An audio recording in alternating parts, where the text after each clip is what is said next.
Morning student, आज की class में आप सभी बच्चों का स्वागत है। आज हम पारिस्थितिक तंत्र के अंतर्गत एक नया टॉपिक जो है पढ़ेंगे, जिसका नाम है आपका खाद्य श्रृंखला के बारे में। जीवमंडल या पारितंत्र के विभिन्न जीव, जैसे आपका उत्पादक है, उपभोक्ता है और एवं अपघटक है ना, ये जो है प्रत्यक्ष या अप्रत्यक्ष रूप से भोजन के लिए क्या करते हैं, आपका एक दूसरे पर निर्भर जो है रहते हैं। उत्पादक भोजन का निर्माण जो है करते हैं तथा उत्पादकों को है ना प्राथमिक उपभोक्ता यानी आपका शाकाहारी जंतु और आपका शाकाहारी जंतु को है ना विभिन्न श्रेणियों के, जैसे आपका मांसाहारी उपभोक्ता खाकर अपने भोजन की पूर्ति जो है करते हैं। इस प्रकार पारितंत्र में भोज्य पदार्थों के स्थानांतरण के लिए उत्पादक से उपभोक्ताओं तक एक क्या होता है, एक श्रृंखला का निर्माण जो है होता है, जिसे खाद्य श्रृंखला जो है कहते हैं। अर्थात किसी पारितंत्र में उत्पादक से उच्च उपभोक्ता तक खाद्य पदार्थों या खाद्य ऊर्जा के स्थानांतरण के क्रमबद्ध प्रवाह पथ को ही खाद्य श्रृंखला जो है कहते हैं। खाद्य श्रृंखला या जो पारितंत्र के उत्पादकों एवं उपभोक्ताओं के विभिन्न स्तरों को है ना पोषक स्तर जो है कहते हैं, जबकि पारितंत्र की इस पोषक स्तरीय जो संरचना को क्या कहते हैं, आपका पोषक रचना जो है कहते हैं। तो एक आपका विकसित जो पारितंत्र जो होते हैं है ना, उसमें पोषक स्तरें या फिर ऊर्जा जो है ना कौन कौन सी मतलब पाई जाती है, यानी कि उसमें पोषक स्तरें जो है कौन कौन से पाई जाती हैं, उसके बारे में हम अध्ययन जो है करते हैं। तो सबसे पहले आपका क्या होता है, मूल उत्पादक। तो मूल उत्पादक से तात्पर्य होता है आपका हरे पेड़ पौधे है ना। ये जो हरे जो पेड़ पौधे जो होते हैं, आपका क्या होता है, आपका प्रथम पोषक स्तर जो है होता है। दूसरा आपका होता है प्राथमिक उपभोक्ता। प्राथमिक उपभोक्ता आपका जैसे कि आपका क्या है, आपका टिड्डा है। तो टिड्डा जो होता है आपका क्या कहलाता है, आपका कहना चाहिए है ना प्राथमिक उपभोक्ता जो है कहलाता है, क्योंकि ये जो है हरे पेड़ पौधे को भोजन के रूप में लेता है। तो ये जो है आपका द्वितीय पोषक स्तर जो है बनाता है। इसके बाद में यहाँ पर आप देखेंगे द्वितीयक उपभोक्ता है ना। द्वितीयक उपभोक्ता है ना, जिसमें मतलब वो क्या करता है, आपका जो प्राथमिक उपभोक्ता को है ना भोजन के रूप में जो लेते हैं है ना, उसे क्या कहते हैं, आपका द्वितीयक उपभोक्ता जो है कहते हैं। ये जो है आपका तृतीय पोषक स्तर का निर्माण जो है करता है।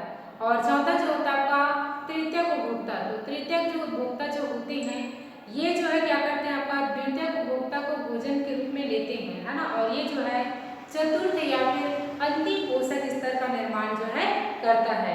तो इस प्रकार से किसी जटिल पारितंत्र में उपभोक्ताओं या फिर पोषक स्तरों की संख्या जो है एक से अधिक भी हो सकती है, लेकिन सभी पारितंत्र की जो खाद्य श्रृंखलाओं में अंतिम पोषक स्तर, जिसे मतलब सर्वश्रेष्ठ पोषक स्तर भी कहते हैं, कोई जीव है ना खा नहीं सकता, और इसकी जो बची हुई है ना दूसरी स्तरों के लिए है ना जीव को क्या होता है, आपका मृत्यु के बाद में है ना क्या होता है, आपका अपघटक या अपघटक जो जीव जो होते हैं ना, उसको क्या करते हैं, आपका सरल पदार्थों में अपघटित करने का कार्य जो है करते हैं। तो इस प्रकार से जो प्रकृति के द्वारा जो ऊर्जा जो ग्रहण की जाती है, वो वातावरण में पुनः मुक्त जो है कर दी जाती है। तो आइए इसे हम एक संरचना के माध्यम से समझते हैं। ये जो आपका चित्र जो दिखाया गया है, खाद्य श्रृंखला का एक सरल खाद्य श्रृंखला की एक संरचना है ना, जिसमें आप देखेंगे ये आपका ऊपर में है ना आपका दिया आपका ऊर्जा का एक प्राथमिक स्रोत है ना। तो सभी जीव जंतु पेड़ पौधे के लिए सूर्य एक मतलब क्या होता है, ऊर्जा का एक महत्वपूर्ण माध्यम जो है होता है। उन्हीं से सभी जीवों को ऊर्जा जो है प्राप्त जो है होता है। तो हरे जो पेड़ पौधे जो होते हैं सूर्य प्रकाश है ना को ग्रहण करते हैं, और ग्रहण करने के बाद में ये जो है सूर्य प्रकाश और क्लोरोफिल वर्णक की उपस्थिति में है ना जल और कार्बन डाइऑक्साइड के साथ में क्रिया करके भोज्य पदार्थों का निर्माण जो है करता है। इस कारण से मतलब इसे हरे पेड़ पौधे जो होते हैं उसको हम क्या कहते हैं, आपका उत्पादक जो है कहते हैं। और ये जो है प्रथम पोषक स्तर जो है होता है, जिसे हम T1 से प्रदर्शित जो है करते हैं। ये जो हरे जो पेड़ पौधे जो होते हैं, है ना, उसे जो आपका टिड्डा जो होता है ना, जिसे हम क्या बोलते हैं आपका प्राथमिक उपभोक्ता जो है कहते हैं। तो ये जो है मतलब क्या करता है, भोज्य पदार्थों को यानी कि हरे पेड़ पौधे को भोजन के रूप में ग्रहण करता है और ये प्रथम उपभोक्ता जो है कहलाता है। और जिसे हम T2 से हम क्या करते हैं, इसे प्रदर्शित जो है करते हैं। और ये जो है आपका द्वितीय पोषक स्तर का निर्माण जो है करता है। अब टिड्डे को है ना क्या करता है आपका मेढक जो है भोजन के रूप में ग्रहण करता है और ये जो होता है आपका द्वितीयक उपभोक्ता जो है कहलाता है। और ये इसे मतलब हम T3 से हम इसको प्रदर्शित जो है करते हैं, है ना। और ये जो मतलब आपका क्या है तृतीय पोषक स्तर का निर्माण जो है करता है। इसी क्रम में आप देखेंगे मेढक को भोजन के रूप में सांप जो है उसे ग्रहण करते हैं और सांप जो है आपका क्या होता है तृतीय उपभोक्ता होता है, जिसे हम T4 से प्रदर्शित करते हैं, यानी कि आपका चतुर्थ पोषक स्तर का निर्माण जो है करता है। और सांप को है ना भोजन के रूप में है ना आपका ये जो मोर होता है ना वो जो है ग्रहण करता है। तो ये जो है आपका क्या होता है चतुर्थ उपभोक्ता होता है या फिर अंतिम है ना क्या होता है ये उपभोक्ता जो है होता है। तो ये आपको क्या कहते हैं जिसे हम T5 से प्रदर्शित करते हैं, यानी कि पांचवें पोषक स्तर का निर्माण करता है या फिर अंतिम पोषक स्तर का निर्माण जो है करता है। तो इस प्रकार से एक मतलब कहना चाहिए पारिस्थितिक तंत्र में खाद्य श्रृंखला जो है इस प्रकार से मतलब निरंतर जो है चलते रहती है, यानी कि ऊर्जा जो है उत्पादक से लेकर आपका उपभोक्ताओं तक ऊर्जा का स्थानांतरण जो है क्रमशः चलते रहता है। पारितंत्र की खाद्य श्रृंखला है ना जितनी बड़ी होती है उस पारितंत्र में ऊर्जा का प्रवाह है ना के समय ऊर्जा का ह्रास उतना ही क्या होता है आपका अधिक होता है। सामान्यतः एक पारिस्थितिक तंत्र में एक से अधिक खाद्य श्रृंखलाएं जो है पाई जाती हैं और खाद्य श्रृंखला को समझने के लिए हमें मतलब खाद्य श्रृंखला को हम उदाहरण से ही हम उसको समझा जा सकता है। ठीक है, तो इस प्रकार से हम इस उदाहरण के माध्यम से है ना ये समझ सकते हैं कि पारिस्थितिक तंत्र में है ना निरंतर मतलब ऊर्जा का प्रवाह जो है आपका क्या होता है उत्पादक वर्ग से लेकर उपभोक्ता वर्ग तक निरंतर होते रहता है। अगला हमारा टॉपिक है खाद्य जाल के बारे में। खाद्य जाल के अनुसार जो प्रत्येक पोषक जो स्तर जो होता है ना उसमें मतलब क्या होता है एक से अधिक मतलब जीव जंतु इसमें पाए जाते हैं जो क्या करते हैं भोजन के रूप में एक दूसरे को ग्रहण जो है करते हैं। तो ये जो खाद्य जाल जो होता है एक प्रकार से कहना चाहिए सीधी एक दूसरे से मतलब क्या होता है भोजन के लिए एक दूसरे जीवों पर निर्भर जो है रहते हैं।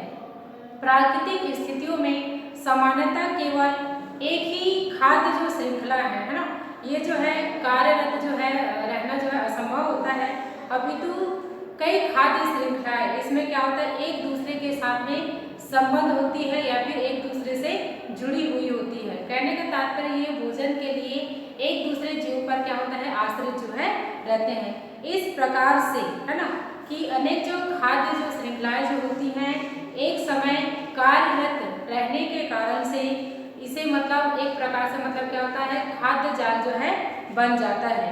खाद्य श्रृंखला में पौधों को जो है चूहे जो है खाते हैं, परंतु इसके अतिरिक्त पौधों को खरगोश भी खाते हैं।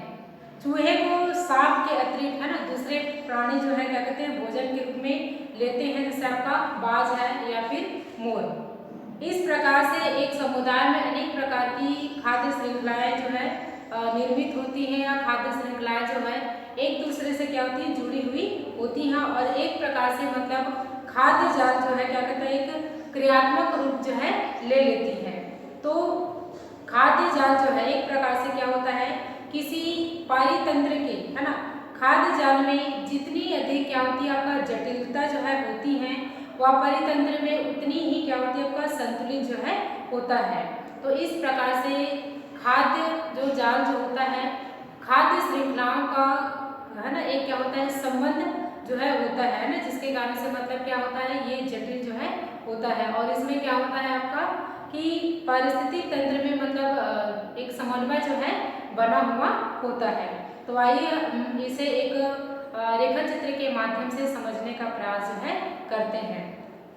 तो जैसे कि यहाँ पर आप देखेंगे कि यहाँ पर नीचे दिया गया आपका ग्रास है, वेजिटेबल है और ट्रीज है ना। ये सभी जो है आपका क्या होता है, उत्पादक वर्ग के अंतर्गत आते हैं ना, क्योंकि ये जो है प्रकाश संश्लेषण की क्रिया के द्वारा ये भोज्य पदार्थों का निर्माण जो है करते हैं।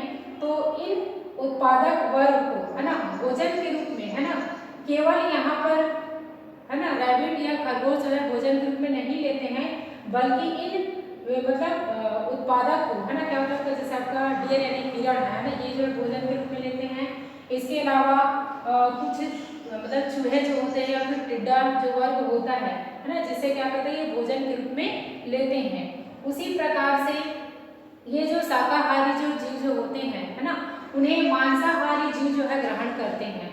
तो जैसे आपका शेर है ना, शेर जो आपका क्या होता है सर्वोच्च मांसाहारी होता है, जो आपका हिरण को भी या फिर जो स्टैग है ना, या फिर कई प्रकार के जो जीव जंतु होते हैं है ना, उसे क्या करते हैं आपका भोजन के रूप में ग्रहण करते हैं। तो इस प्रकार से है ना यहाँ पर हम खाद्य जाल में है ना क्या करने की कोशिश कर रहे हैं कि इसमें कई प्रकार की खाद्य श्रृंखलाएं जो होती मतलब समाहित होती हैं, जिसे मतलब क्या कहते हैं आपका ऊर्जा का स्थानांतरण जो है एक जीव से दूसरे जीव में होते रहता है। तो यहाँ पर हम देखेंगे कि जब जो जीव जो होता है ना, उनकी जब मृत्यु जब हो जाती है, तो मृत्यु के पश्चात में आप देखेंगे कि इसका क्या होता है डिकम्पोजर होता है, यानी कि अपघटन की क्रिया जो है होती है। तो चाहे यहाँ पर उत्पादक वर्ग हो चाहे उपभोक्ता वर्ग हो है ना, तो ये जो है मतलब क्या होता है आपका जीव की जब मृत्यु हो जाती है तो सूक्ष्म जीवों के द्वारा मृत शरीर का क्या किया जाता है आपका अपघटन जो है किया जाता है।